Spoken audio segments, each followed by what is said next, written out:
Το μόνο που ήθελαν ήταν ένα παιδί. Θέλω πάρα πολλά να τρέχουν εδώ μέσα και να μην ξέρουμε πόσα έχουμε και να τα χάνουμε. Και το πρώτο πότε θα το κάνουμε? Πρώτο? Ναι. Τώρα?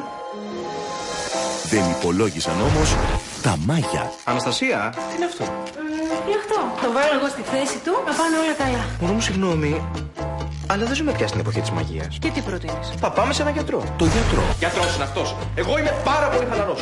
Ποτέ δεν ήμουν τόσο χαλαρός όσο είμαι τώρα. Το μάτι. Εγώ έχω τη λύση. Το φοίνικα.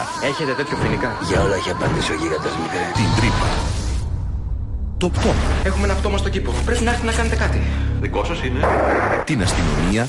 Για πείτε μου τι έχουμε εδώ. Μπορεί να έπεσε από τον ουρανό. Και αυτός ο Λάκος εδώ δίπλα τον περίμενε. Τον απατεώνα. Μια γυναίκα όμως άμα σου κουνηθεί, της τραβάς 2-3 γαστούκάκια και επανέρχεται.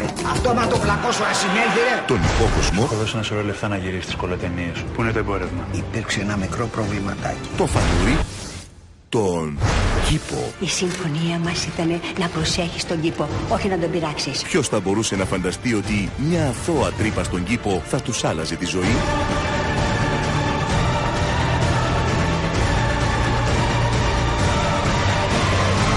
Η απάντηση στο βάθος κήπος.